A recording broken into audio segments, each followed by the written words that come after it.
Hello, we are back now for part 4 of our tutorial series. This took a little bit longer than I thought.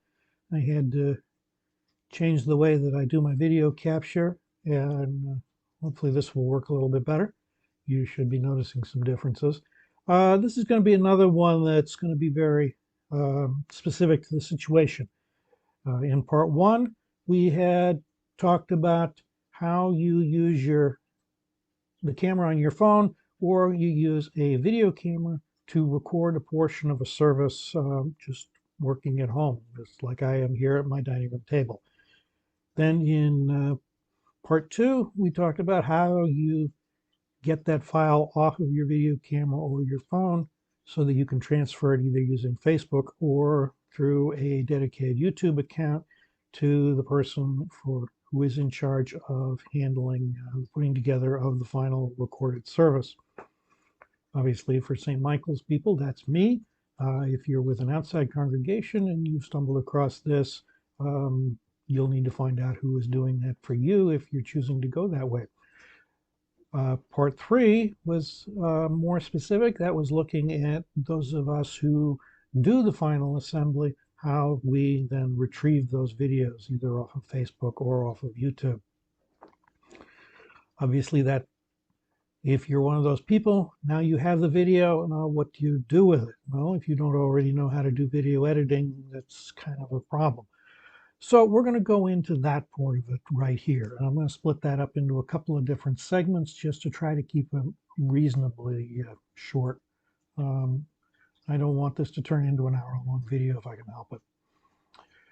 So first thing we're going to look at is, what do you do for a video editor? If you already have one, I know that there is one that comes in Windows. There's a number of options that are available to you. If you've already got one and you're experienced with it, then by all means use what works best for you, what you're already comfortable with. For the purpose of this video though, I'm going to assume that you don't have one and you want something that's simple. And again, I'm going to show you something that's free and that works quite well. So to start with, we're going to switch here to Chrome. Okay. What we're looking at here is VSDC, Video Editor, and you'll find it at the website videosoftdev.com. Again, videosoftdev.com. What I like about this one is it has most of the major services on it. It is free. You'll notice the one that I have is a professional package. I needed to upgrade to something particular for one job I was doing. And so anyway, the membership is, I don't know if I'll renew it at the professional level. I honestly don't need that for most of what I do. But it's also nice in that it's not that big of a data hog when it comes to your computer resources. I started to find that on a basic level, it was giving me a little issue, so I've upgraded my computer. But for most people, it will do what you need off of, a not that expensive computer. So we come over here to the menu, Downloads, and we want Video Editor.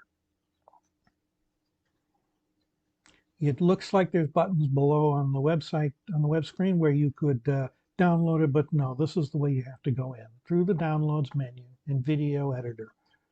So we click on that. And here it says Download Free Video Editor. Gives you the current version and the file size. And then the two buttons based on whether you're running a 32-bit system or 64. Most late model computers are now 64, at least if they're a Windows system. Not that familiar with what the Apple systems are running. You would probably have to check here to make sure that this, I'm not even sure if this model services Apple. So those of you who do, you would probably have to look up something different. I'm sorry, I don't use Apple products, so I really, in that one area, I can't give you a lot of insight. But on a Windows product, you're probably running 64-bit, unless it's an older computer, but you'll want to check that on your system settings first. And then you download whichever one you want and install it. Then you'll find an icon on your desktop that looks just like this.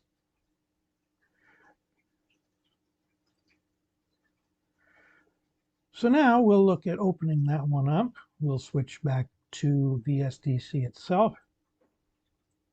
As I said, this one does say Pro Edition, but we're only going to use features that are available on the free version.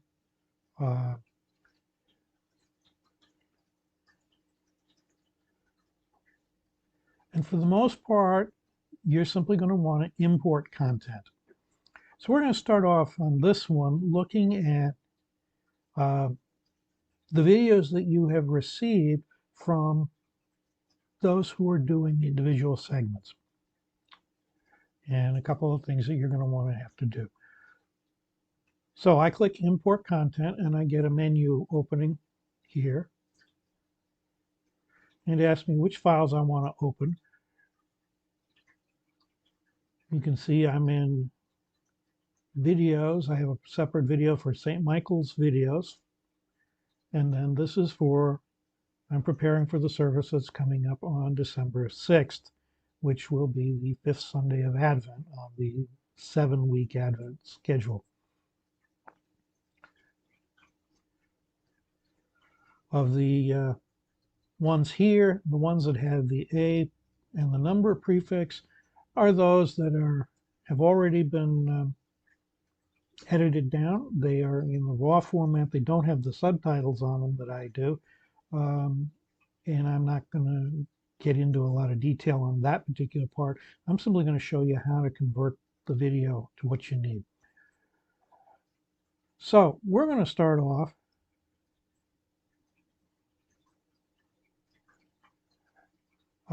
actually, we're going to start off here with scriptures and sermon, because this one will give us several items that you're going to need to know. So we click Open, and it comes up here and it asks you, gives you the project title, which defaults to the original video name you want. I'm going to change it to Test 1. First reading, intro. And then I'm going to change the frame rate to 30 frames per second. I just like to keep everything uniform for the final video, and 30 frames is a good balance. It also works well for inserting graphics, but I'll deal with that part later. You want to make sure your resolution is at full HD and 16:9. You can click this down arrow here and see the available options. This will go all the way up to 4K.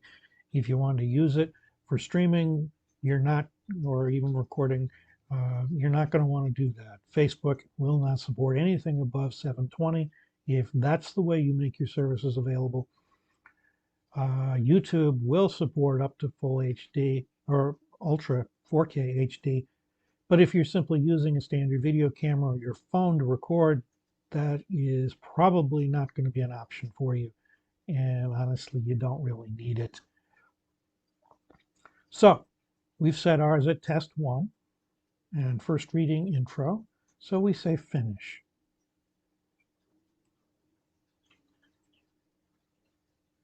And here we have Paula Miller, my priest in charge at St. Michael's.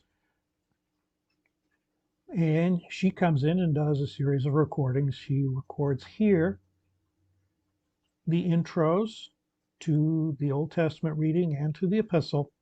And then she's recording the sermon and the gospel all in one pass. And then I simply have to break them up. So I will play it to start with. We turn now to our scripture lessons. The prophet Isaiah shifts his words from "I told you so" to words of comfort. The people have been held captive for so many years. Jerusalem has fallen, the temple has been burned to the ground, and the Davidic monarchy is over. A whole new group of Jews are being exiled to Babylon. Life, as they knew it, was over. But the prophet reminds the people and us that a new life will emerge, for God has a plan. So we only need that much of it, but as you can see from looking at the timeline down here, there is a good deal more available.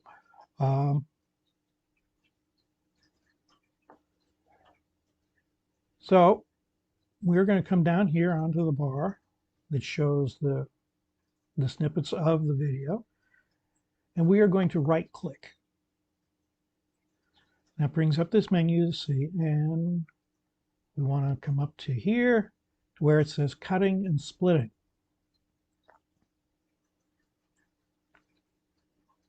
And this opens up a new window for us. I'll enlarge that a little bit for you.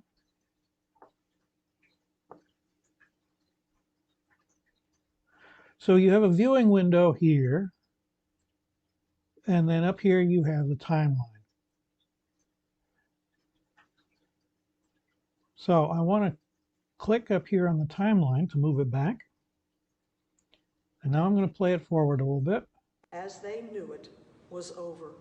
But the prophet reminds the people and us that a new life will emerge, for God has a plan. So there she is finished. These keys down here let you adjust your position. This one moves to the end of the video. This one would move forward a full second, and this one moves forward 1 frame, and then the reverse ones do the same. So I'm going to bump ahead. You can tell that it's moving by watching the position counter over here.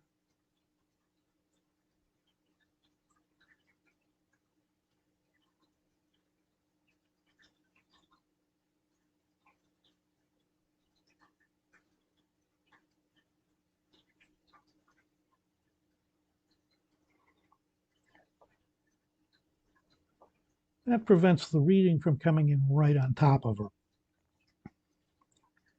So now we come up here to the buttons at the top of the cutting and splitting window, and we click Start Selection.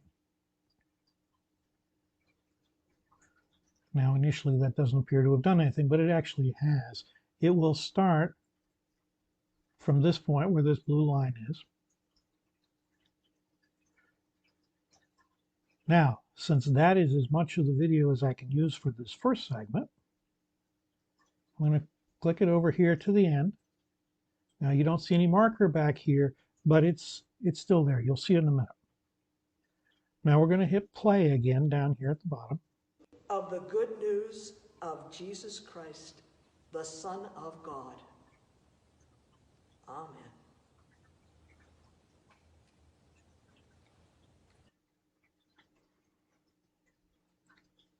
And now we're going to do end selection. Now you see the red line here, and you see it here at the very end, and you see that the timeline up here is in a lighter shade.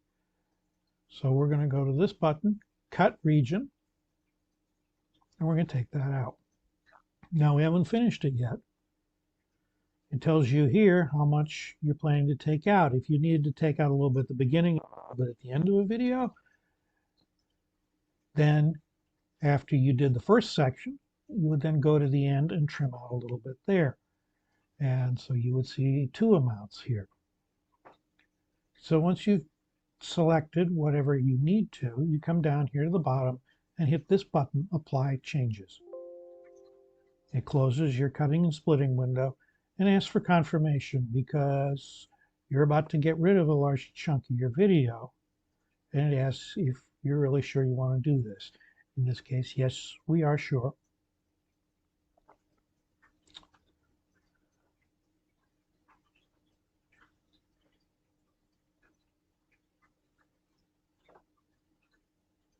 So now I'll come back down here to the main timeline. And I'm back at the beginning, and you'll notice at the end, we're only at around 39 seconds. So it had been over 13 minutes. So this is as much as we want, because we will record this first reading intro. Then when I have received the first reading, I will connect that right after this and turn it into one video. So now we come up here. Well, we would come up here to the top and export project. However, there's another detail that we need to be aware of, which is that Paula is in our worship space, which is a large open room, and she's using her iPhone to record this, which is probably 8 feet away from her. That's not as close as what you're hearing from me, an attached microphone. It's not what you would hear if I was using the microphone on my cell phone at the distance that my video camera is from me right now. So we need to boost her volume. So we're going to come up here to Editor. And we're going to click on Audio Effects and Amplitude. And we're going to select Amplify.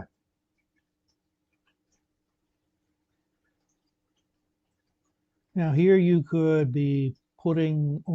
select to amplify only a particular part. If you have two readers on the same video and one is softer, well, then you could go in and you could amplify just for those segments. In that case, you would say you would want to start it from a manual position, and then you would play it to the stopping point, and then you would scroll the end back. Here we want whole parent duration, which means the full length of the video.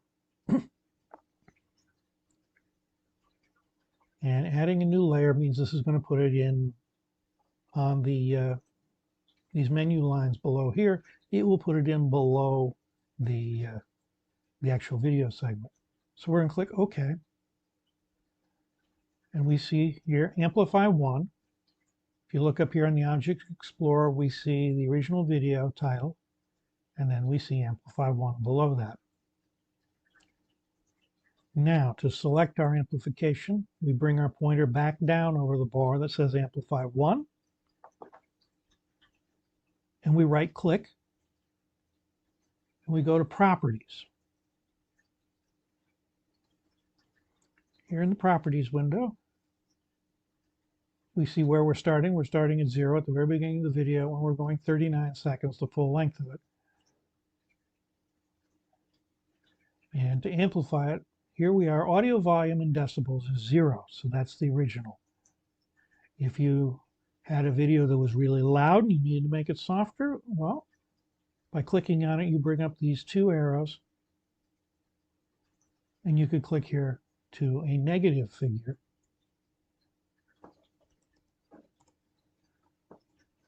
And maybe you need to bring it down 15 decibels.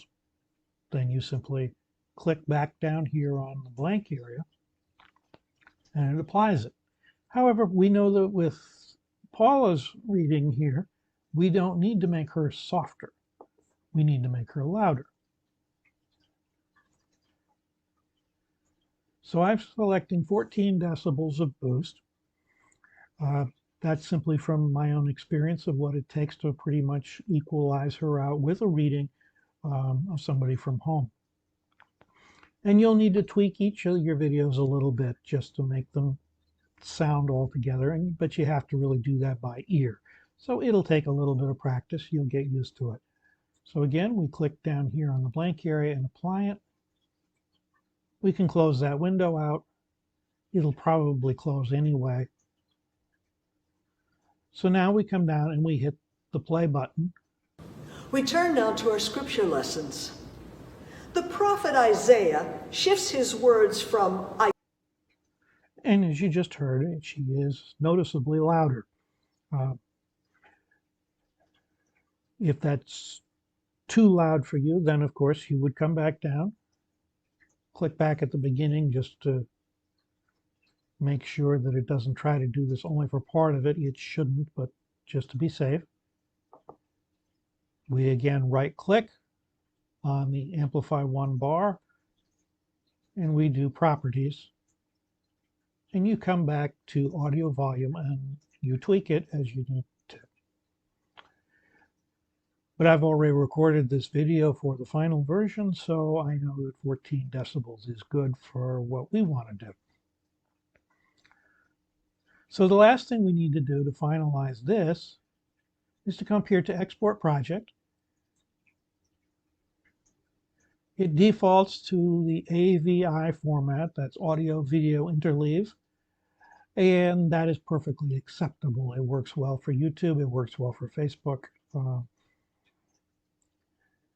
If for some reason you needed to do one of these other formats, you have that option available. So then we come out here to Export Project.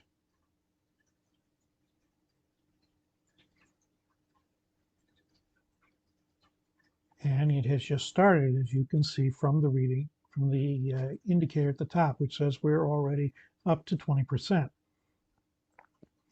This is a very short video, so it doesn't take very long, but the speed of processing also depends on how fast your computer is. If you're using just a basic model, then this will be slower.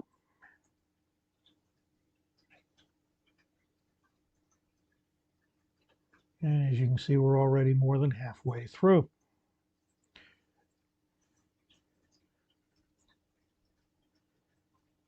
While we're waiting on that, you can see down here the information on the video properties, that the width of the input is 1920, the output is the same, the height is 1080, the output is the same, etc. It also tells you where it is placing your video. Here it's putting in the file videos, and then it is calling it test 1 first reading intro. And here we've just finished. So we click OK. If for some reason you needed to change where it put it, then before telling it to go ahead and export,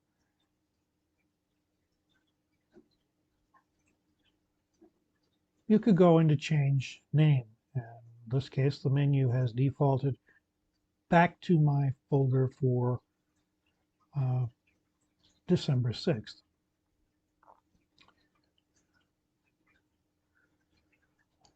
But then it's simply a matter of going into videos and taking that file and then dragging and dropping it to where you need it to be.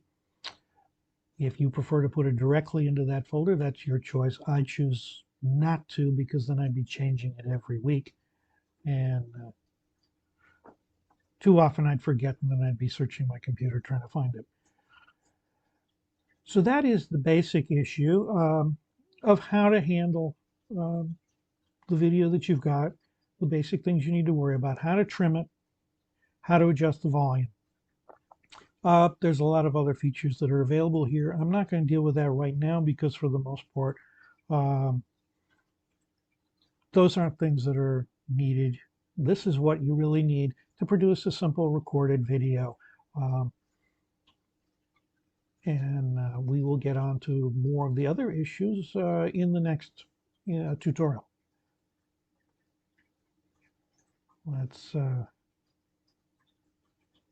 There we go.